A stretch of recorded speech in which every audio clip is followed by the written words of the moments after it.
हाँ बच्चों, कल जड़त्व के बारे में पढ़ा था, अर्थात इनर्शिया के बारे में पढ़ा था कि कितने प्रकार का होता है। नेक्स्ट चलते हैं गति के न्यूटन के नियम में, है ना। तो गति के न्यूटन की जो नियम है ना, मैंने बताए थे कि 3 होते हैं। तो 3 नियमों में से पहला नियम है गति का नियम। तो पहला नियम क्या है न्यूटन की गति का, कि कोई वस्तु, है ना, कोई भी वस्तु वह जिस अवस्था में है वह उसी अवस्था में बनी रहना चाहती है जब तक उसके ऊपर कोई बाह्य बल कार्य न करे। यानी कि बाहर से अगर कोई बल नहीं लगाए ना, तो जो कोई भी वस्तु जिस अवस्था में है वह उसी अवस्था में बनी रहना चाहती है। यह है पहला नियम। और इसको अच्छी तरह से समझो कि जैसे मान लो कोई वस्तु विराम अवस्था में है, रुकी हुई है, तो वह रुकी ही रहना चाहती है, विराम ही करना चाहती है, रेस्ट ही करना चाहती है जब तक कि उसके ऊपर कोई बाह्य बल नहीं लगाए। या फिर कोई वस्तु समान वेग से चल रही है तो वह समान वेग से ही चलती रहना चाहती है, उसके वेग में कोई परिवर्तन नहीं चाहती हो कि कोई उसे रोक दे या कोई उसको और तेज कर दे जब तक कि उसके ऊपर कोई बाह्य बल नहीं लगे। ठीक है, तो इस प्रकार से ये कह सकते हैं कि बल ही है जो वस्तु की अवस्था में क्या करता है, परिवर्तन। तो इस नियम से क्या निकल कर आता है, बल की परिभाषा। एग्जाम में पूछते भी है कि गति का जो न्यूटन की गति का प्रथम नियम है उससे क्या मिलता है हमें, उससे बल की परिभाषा, अर्थात बल का जो बल है वो क्या है, बल का निकल कर आता है, बल की परिभाषा निकल कर उससे आती है। बल के बारे में जानकारी इस नियम से मिलती है। और ये जो है ये नियम गैलीलियो का नियम भी कह सकते हैं इसको, क्योंकि जड़त्व के बारे में अर्थात प्रथम नियम के बारे में या जड़त्व के बारे में गैलीलियो ने बताया, इसलिए इसको गैलीलियो का नियम भी कहते हैं। ठीक है ना। और जड़त्व भी यही कहता है, इसलिए इसको जड़त्व का नियम भी कहते हैं। नेक्स्ट देखो, साधारण भाषा में कह सकते हैं आलस, जैसे मैंने पीछे बताया था जड़त्व में, और जड़त्व का नियम दिया था गैलीलियो ने। अगला है गति का प्रथम नियम, अभी बताया मैंने कि क्या बल की जानकारी देता है ये, अर्थात बल के बारे में बताता है कि बल क्या है। दूसरा जो नियम अभी बताऊंगा मैं, तो ये दूसरा नियम जो न्यूटन की गति का दूसरा नियम है वो क्या देता है, वो बल का सूत्र देता है, अर्थात बल का परिमाण देता है कि बल कितना लगेगा या लगा है। और तीसरा जो नियम है वो बल की प्रकृति बताता है कि बल की प्रकृति कैसी है। तो इस प्रकार से तीनों नियम है, इसलिए अब बल की परिमाण पे चलेंगे कि बल कितना लगा है, उसका सूत्र वो करेंगे। इससे पहले संवेग के बारे में पढ़ते हैं कि संवेग क्या होता है। तो देखो, इसको मोमेंटम बोलते हैं संवेग को, और इसको P से प्रदर्शित करते हैं। तो ये होती क्या चीज है, द्रव्यमान और वेग के गुणनफल को, किसी वस्तु का द्रव्यमान और उसका वेग दोनों का गुणनफल ही क्या कहलाता है, संवेग। ठीक है, तो किसी वस्तु के द्रव्यमान तथा उसके वेग के गुणनफल को ही संवेग कहते हैं, अर्थात P बराबर mv। P बराबर mv। यहाँ पे संवेग को P से प्रदर्शित किया गया है, और यहाँ पे m क्या है, उस वस्तु का द्रव्यमान, और v क्या है, उस वस्तु का वेग। नेक्स्ट देखो, संवेग का मात्रक, इसकी बात करें तो इसका जो ऐसा ही मात्रक है ना वो होता है किलोग्राम मीटर पर सेकेंड। किलोग्राम मीटर पर सेकेंड। अच्छा, ऐसा क्यों, ये मात्रक कहीं रटना नहीं है, आपको समझते हुए चलना है। क्योंकि देखो इसका सूत्र क्या है, P बराबर mv। ठीक है, तो m द्रव्यमान, इसका मात्रक क्या होता है, kg, तो ये रहा kg। और फिर वेग, वेग का मात्रक पीछे पढ़ लिया, क्या होता है, मीटर प्रति सेकेंड, इसलिए दोनों को गुणा कर दो तो ये बन गया किलोग्राम मीटर पर सेकेंड। किसका, संवेग का। इसको ऐसे भी लिख सकते हैं, kg मीटर और सेकेंड को ऊपर ले आओ तो माइनस की पावर 1 इसके लग जाएगी, इसको ऐसे भी लिख सकते हैं। ठीक है, अब इसका जो दूसरा मात्रक है वो न्यूटन इंटू सेकेंड भी होता है। संवेग का दूसरा मात्रक भी है, वो क्या है, न्यूटन इंटू सेकेंड। तो न्यूटन इंटू सेकेंड, ये भी आप याद रख सकते हो, एग्जाम में ये भी पूछा जा सकता है, कभी ये भी आ जाए तो ये भी इसका मात्रक है। अगला है विमीय सूत्र, कि विमीय सूत्र क्या है। तो विमीय सूत्र आपको पता है, बताया भी था मैंने कि mLT इसमें प्रदर्शित करते हैं। m किसको दिखाता है, यहाँ पे मास को, अर्थात यहाँ पे क्या इस सूत्र में मास है, द्रव्यमान है, हाँ है। कितनी पावर है, अर्थात इसके ऊपर कोई घात है, एक ही है, और इसलिए इसकी विमा में क्या हो गया, m1। ठीक है ना, पावर 1। l तो देखो ये मीटर दे रखा है, इसलिए l1। आपको रटना नहीं है, समझते हुए इसको याद रखना है। और फिर देखो टाइम सेकंड, ये टाइम है, ये नीचे है तो इसको ऊपर लाते हैं तो माइनस, देखो यहाँ पे बताया मैंने, तो फिर t की पावर हो गया -1। तो यही क्या बन गई इसकी विमा, ये इसकी विमा है। तो रटना नहीं है, सूत्र याद होना चाहिए, फिर इसका मात्रक याद होना चाहिए, मात्रक से निकल जाएगा इसकी विमा। अब संवेग सदिश राशि होती है, जैसे वेग सदिश राशि है ऐसे संवेग भी सदिश राशि। क्यों? क्योंकि देखो सदिश, ये सदिश इसलिए हुई क्योंकि यहाँ पे द्रव्यमान तो अदिश है लेकिन वेग क्या है सदिश, तो इसका गुणा जो होगा, गुणनफल होगा, वह भी सदिश ही होगा, अर्थात ये भी एक सदिश राशि है। कौन? संवेग, अर्थात मोमेंटम एक सदिश राशि है, याद रखना है आपको। समान वेग से गति कर रही कार व ट्रक दोनों में से संवेग किसका ज्यादा है? अभी बताया मैंने कि संवेग क्या होता है, द्रव्यमान इंटू वेग, लेकिन इनका वेग क्या है, समान। कार का और ट्रक का वेग तो समान है, अर्थात v समान। तो फिर p अलग अलग होगा, क्यों? क्योंकि m अलग अलग है, दोनों का द्रव्यमान अलग है, इसलिए द्रव्यमान ट्रक का ज्यादा है तो वेग समान, द्रव्यमान ट्रक का ज्यादा तो संवेग भी ट्रक का ज्यादा होगा, है ना। तो जिसका द्रव्यमान ज्यादा, अगर वेग समान है तो जिसका द्रव्यमान ज्यादा उसका संवेग ज्यादा, इसलिए कार और ट्रक समान वेग से चल रहे हो तो संवेग किसका ज्यादा, ट्रक का। नेक्स्ट देखिए न्यूटन की गति का नियम। तो इसके अंदर किसी पिंड के संवेग में परिवर्तन की दर उस वस्तु पर आरोपित बल के समानुपाती होती है ना, अर्थात। और दूसरा, इस नियम को संवेग का नियम भी कहते हैं, क्योंकि संवेग पे ही निर्भर है तो संवेग का नियम भी कहते हैं। तो ये जो बल है ना, जो फोर्स लगाया गया है, वो संवेग में परिवर्तन की दर के समानुपाती होता है, या अनुक्रमानुपाती का हो, एक ही बात है, अर्थात बल proportional delta P upon delta T.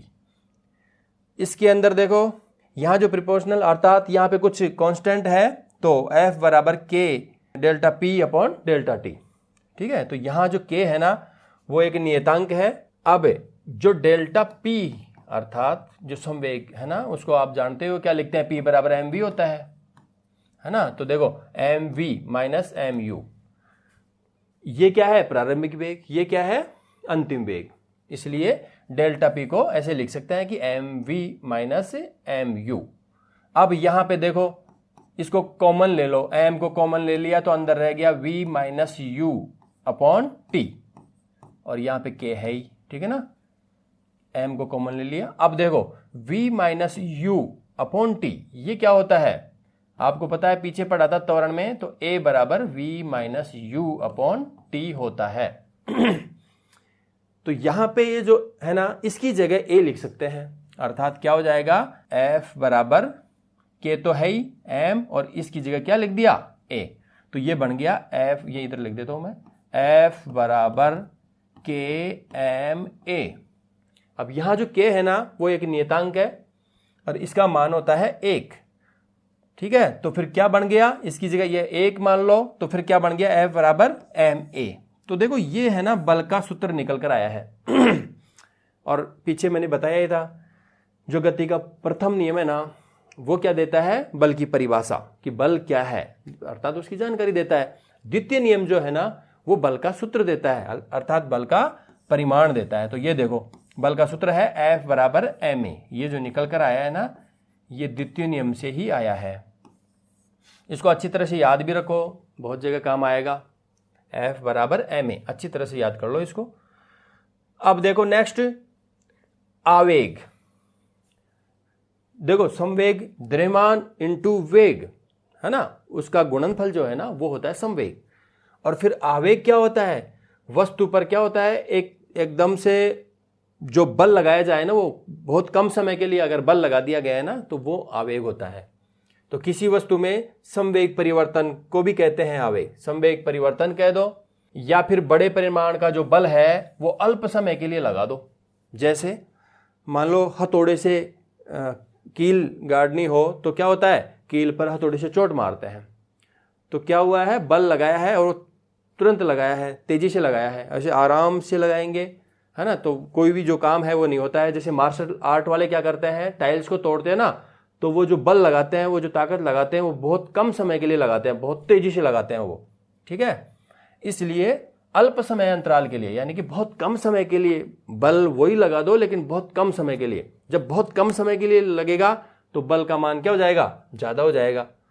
इसी को आवेग कहते हैं। तो क्या समझ में आई कि बड़े परिमाण का बल है ना, वो बहुत कम समय के लिए एकदम से लगा दो, वो होता है आवेश, इम्पल्स बोलते हैं इसको। और इसको आई से प्रदर्शित करते हैं, ठीक है। तो आई बराबर एफ इंटू टी, ये इसका सूत्र होता है। आई बराबर एफ इंटू टी, यानी कि बल जो है इंटू टी कितने समय अंतराल के लिए लगा है, इन दोनों का गुणनफल आई, इम्पल्स कहलाता है। अर्थात ये एक सदिश राशि है। जैसे संवेग सदिश राशि है ना, बल सदिश राशि है, ऐसे ही आवेग भी एक सदिश राशि है। इस जो इसका मात्रक है ना वो न्यूटन सेकेंड, क्योंकि आई बराबर क्या है, एफ इंटू टी। तो एफ का मात्रक आप जानते हो, यूनिट क्या है एफ की, न्यूटन, और टी की टाइम यानी कि सेकंड। तो न्यूटन सेकंड इसका मात्रक हो गया, ठीक है। तो इस प्रकार से इसे आई से प्रदर्शित करते हैं। अब इसके उदाहरण देखो, क्योंकि ये पढ़ तो लिया, समझ लिया, लेकिन उदाहरण बहुत इंपॉर्टेंट है। क्वेश्चन कहाँ से बनते हैं, कैसे बनते हैं, वो दैनिक जीवन में इसका यूज भी है कि नहीं, पढ़ तो रहे हैं, तो उसको जरूर ध्यान में रखना है। जैसे पहला देखो इसका एग्जाम्पल, ये जो क्रिकेट का खिलाड़ी है ना, बॉल को पकड़ते हुए पीछे क्यों करता है, ताकि टाइम बढ़ा दे, है ना। क्योंकि आई बराबर क्या होता है, एफ इंटू टी। तो टाइम को बढ़ा देता है, टाइम को बढ़ाने से बल क्या हो गया, कम, क्योंकि इन दोनों का गुणनफल आई होना है, इम्पल्स है। तो अगर इसको बढ़ा देगा तो ये कम हो जाएगा, इसको घटा दें तो ये क्या हो जाएगा, ज्यादा हो जाएगा। तो देखो यहां उस बॉल को पीछे हाथ करते हुए पकड़ता है, तो यहां क्या किया उसने, टाइम बढ़ाया है, कैच करने में थोड़ा टाइम ले लिया, यहां कैच न करके थोड़ा पीछे करते हुए, अर्थात टाइम को बढ़ा दिया। टाइम को बढ़ा दिया तो बल क्या हो गया, कम। तो यहां तो हुआ है बल को कम करना हो तो ऐसा करता है। दूसरा एग्जाम्पल देखो कि जो मार्शल आर्ट वाला खिलाड़ी होता है ना, वो यहां पे टाइम को कम करता है तो बल ज्यादा हो जाता है। अर्थात उस मान लो वो टाइल तोड़ता है, तो वो यहां पे देखना 1 इंच दूरी से ही क्या करता है, बहुत तेजी से मारता है। तो बहुत तेजी से मारेगा तो उसमें क्या किया उसने, टाइम कम कर दिया। टाइम कम कर दिया तो बल क्या हो गया, ज्यादा। और उसको करना भी यही था, बल बढ़ाना था, ताकि चोट टाइल पर ज्यादा जबरदस्त लग सके और वो टाइल टूट सके। तो यहां पे दोनों देखो कैसे यूज कर रहे हैं इसका। क्रिकेट का खिलाड़ी तो उसके हाथों पे चोट नहीं लग जाए, इसलिए गेंद को क्या करता है, थोड़ा हाथ पीछे करते हुए इसको पकड़ता है। और मार्शल आर्ट वाला खिलाड़ी क्या करता है, उस टाइम को कम करता है और पास में ले जाके एकदम से झटके से मारता है उस टाइल्स पे, है ना। वो जो टाइलें होती है जिनको वो तोड़ता है ना, तो वहां पे बल बढ़ जाता है, टाइम कम हो जाता है। तो इसका वो फायदा लेता है। और अगला देखो नेक्स्ट, जब कोई व्यक्ति किसी ऊंचाई से कठोर फर्श पर कूदता है, तो देखो ऊंचाई से कोई कूद रहा है ना, और कठोर फर्श पे आया है, तो अचानक जैसे ही फर्श को टच करता है वहीं पे क्या हो गया, संवेग 0 हो गया। अर्थात वो कम टाइम पे तुरंत ही टच हो गया, तो वहां पे बल क्या हो जाता है, ज्यादा लग जाता है, समय कम। और यदि इसका उल्टा कर दें, इसलिए कठोर फर्श पर कोई कूदेगा तो उसकी चोट लगती है, लेकिन अब कठोर फर्श न होकर वहां पे मान लो रेत है, तो वहां पे चोट नहीं लगती है। क्यों नहीं लगती है, क्योंकि देखो रेत में जब वो टच करेगा रेत को, तो क्या होता है, उसका जो संवेग है ना वो धीरे धीरे 0 होता है, अर्थात उसके पैर धंस जाते हो रेत में, इसलिए उसको चोट नहीं लगती है। और पक्के फर्श में टच करते वहीं पे संवेग को 0 होना पड़ता है, इसलिए उसके चोट लग जाती है। ऐसा ही पानी में, पक्के फर्श के बजाय अगर पानी में कूदेगा तो चोट नहीं लगेगी। क्यों, क्योंकि टच होने के बाद उसका जो चलना या फिर उसका संवेग 0 होना टाइम लगता है, वो रुकता मतलब आगे जाके है, पानी की सतह पर ही नहीं रुक जाता है ना, आगे जाता है, इसलिए उसको चोट नहीं लगती है। जबकि पक्के फर्श पे क्या होता है, जैसे ही टच करता है उसको वहीं रुकना पड़ता है, वहीं रुक जाता है, इसलिए चोट ज्यादा लगती है। इसलिए चोट न लगे, ये इसके तरीके यही हैं कि या तो रेत हो, या कोई रेत का ढेर हो, है ना, या फिर वो मिट्टी थोड़ी ढीली हो, वहां पे कूदा जा सकता है, या फिर पानी में कूदा जा सकता है, वहां चोट नहीं लगेगी, है ना। इसलिए इसका एक एग्जाम्पल और देखो कि लंबी कूद करने वाले जो लंबी कूद करते हैं, हाई जंप करते हैं, लॉन्ग जंप करते हैं, उनके नीचे क्या रखते हैं, या तो गद्दे रख देते हैं या फिर ढीली मिट्टी रखते हैं ताकि उनको चोट न लगे, है ना। वो इसी का एग्जाम्पल है एक तरह से। नेक्स्ट अब है न्यूटन की गति का तृतीय नियम, Newton third law of motion. तो पहला नियम समझ में आ गया आपके। पहला नियम तो क्या है, जड़त्व का नियम भी कहते हैं उसको, अर्थात कोई वस्तु जैसी अवस्था में है वो वैसी ही रहना चाहती है, सीधी सी बात है। पहला नियम है कि कोई जैसा है वैसा ही रहना चाहता है, उसमें कोई परिवर्तन नहीं चाहता है। और बाह्य बल लगाते हैं तो फिर परिवर्तन होता ही है। तो जब तक कोई बाह्य बल नहीं लगता वह जैसा है वैसा ही रहना चाहती है वह वस्तु, वो वाला पहला नियम। दूसरा नियम बताया मैंने, समवेग में परिवर्तन की जो दर है उस वस्तु पर जो आरोपित बल है ना उसके समानुपाती होता है, उससे बल का सूत्र निकल कर आता है। और बल का सूत्र क्या निकल कर आया, F बराबर ma, ठीक है ना, F बराबर ma। तो ये द्वितीय नियम था। और अब तृतीय नियम, तीसरा नियम क्या है, तीसरा नियम है क्रिया प्रतिक्रिया का नियम। तो क्रिया प्रतिक्रिया का नियम क्या है, देखो प्रत्येक क्रिया की समान और विपरीत दिशा में प्रतिक्रिया होती है। कोई भी क्रिया होती है ना उसकी विपरीत दिशा में और समान प्रतिक्रिया होती है, यानी कि क्रिया होती है तो प्रतिक्रिया भी साथ होती है। ये नियम है ये, अर्थात प्रत्येक क्रिया की सदैव समान और विपरीत दिशा में प्रतिक्रिया होती है। जैसे मान लो पर्स को आप चोट मारो नीचे तो पर्स भी आपको धक्का देगा। आप किसी पत्थर के ठोकर मारो, पत्थर के ठोकर मारोगे, आपने की क्रिया, इसको ठोकर मारी आपने, पत्थर भी आपको उतने ही बल से पीछे की तरफ ठोकर मारता है, इसलिए पैर के चोट लग जाती है ना। तो क्रिया प्रतिक्रिया ये हुआ। और क्रिया प्रतिक्रिया की एक शर्त और है, दोनों अलग अलग वस्तुओं पे लगती है। जैसे आपका पैर ये एक अलग वस्तु और ये पत्थर ये अलग वस्तु, इन दोनों पे लगेगा। देखो तो ये पैर इसको ठोकर मारता है तो पत्थर भी इस पैर को इधर विपरीत दिशा में ठोकर मारता है। आपने इस दिशा में मारा तो पत्थर इस दिशा में मारेगा, इसलिए क्या होती है, वो चोट लग जाती है, ठीक है ना। तो इस नियम में यही है कि क्रिया प्रतिक्रिया अर्थात प्रत्येक क्रिया की क्या होती है, प्रतिक्रिया होती है, लेकिन विपरीत दिशा में, और वो भी समान। जितनी ताकत से आपने मारा उतनी ताकत से वो पत्थर भी आपको मारेगा। नेक्स्ट, इस नियम को क्रिया प्रतिक्रिया का नियम कहते ही है, क्योंकि जो थर्ड नियम है इसमें हो ही क्रिया प्रतिक्रिया रही है। ये अलग अलग वस्तुओं पर कार्य करता है, ये भी मैंने बता दिया।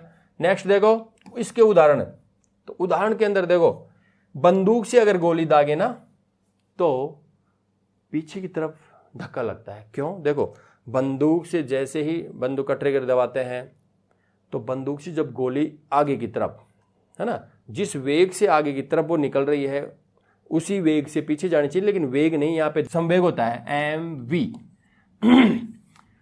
ठीक है। तो देखो अगर गोली जिस वेग से निकल कर जा रही है उतना ही धक्का पीछे लगना चाहिए, लेकिन बंदूक है वो भारी होती है गोली से, इसलिए उसकी फिर भी धक्का लगेगा। और लोग क्या, जैसे मान लो उसको दागने वाले करते क्या है, उसको टच कर लेते हैं या फिर हाथ को सीधा कर देते हैं ताकि पूरी बॉडी उससे जुड़ जाती है उस बंदूक से, ठीक है ना। उस पिस्टल, अगर पिस्टल है तो पिस्टल से जुड़ जाती है, तो ऐसे नहीं कि ऐसे कहीं मार दिया, तो उसको पूरे शरीर से जोड़ दिया जाता है, तो उस बंदूक का द्रव्यमान और पूरी बॉडी का द्रव्यमान जुड़ जाता है। तो एक तरफ तो इतना भारी हो गया और एक तरफ वो सिर्फ गोली है, तो फिर इसलिए गोली ज़्यादा दूर जाएगी और थोड़ा हल्का झटका लगेगा। और जो भारी बंदूक है वो ज़्यादा झटका देती है ना। जितनी फास्ट कोई मान लो उसमें से गोली निकल रही है उतना ही पीछे की तरफ वो धक्का मारता है। तो देखो गोली का निकलना, गोली इधर निकलेगी तो बंदूक की तरफ पीछे की तरफ धक्का लगेगा। तो क्रिया प्रतिक्रिया, गोली अलग और बंदूक अलग है, दोनों पे लग रहा है, गोली पर इधर लगेगा बल तो बंदूक पर इधर की तरफ लगेगा, हुआ ना। तो दो वस्तु होनी चाहिए और वो भी विपरीत दिशा में लगता है। नेक्स्ट, तैरने की क्रिया। तो देखो तैरने की क्रिया में क्या होता है, आप पैर से पीछे की तरफ पानी को धकेलते हो तो आगे की तरफ आप बढ़ते हो, पानी को पीछे धक्का लगाओ तो वो पानी आपको आगे की तरफ धक्का लगाएगा, ठीक है ना। इस हिसाब से तैरा जाता है। ऐसे ही बोट, नाव को कैसे चलाते हैं, नाव में पानी को पीछे धकेला जाता है तब वो बोट आगे खिसकती है, ठीक है। तो ये क्रिया प्रतिक्रिया के उदाहरण है। और रॉकेट का ऊपर जाना, तो देखो रॉकेट में क्या होता है, रॉकेट में यहां से जो गैसें जलती है वो इतनी स्पीड से बहुत तेजी से बाहर निकलती है, बहुत तेजी से बाहर निकलती है, तो रॉकेट ऊपर की तरफ जाती है। नीचे की तरफ धक्का लगता है तो रॉकेट ऊपर की तरफ जाएगी, है ना। तो गैसों का निकलना नीचे की तरफ धक्के के साथ और फिर रॉकेट का ऊपर जाना, ये ऐसा होता है। आप इसका एग्जांपल एक गुब्बारे से भी कर सकते हो। गुब्बारे में हवा भरो और उसको छोड़ दो, तो गुब्बारे में से हवा बाहर जब निकलेगी तो इधर धक्का लगेगा, गुब्बारा आगे की तरफ जाएगा। ये होता है क्रिया प्रतिक्रिया का नियम, ठीक है। और वो बताई दिया मैंने, ठोकर मारने से चोट लगती है, ठीक है बच्चों। तो ये क्रिया प्रतिक्रिया के नियम थे। इस प्रकार से इसके अंदर क्या पढ़ा, इसके अंदर गति के 3 नियम पढ़े, प्रथम नियम, द्वितीय नियम और तृतीय नियम। प्रथम नियम को गैलीलियो का नियम भी कहते हैं या जड़त्व का नियम भी कहते हैं, ठीक है बच्चों। तो ये अगर आपको वीडियो पसंद आता है तो इसको शेयर करें और चैनल को सब्सक्राइब कर लें। जिन्होंने नहीं किया उनको कह रहा हूँ वो सब्सक्राइब कर लें, जिन्होंने कर लिया थैंक यू।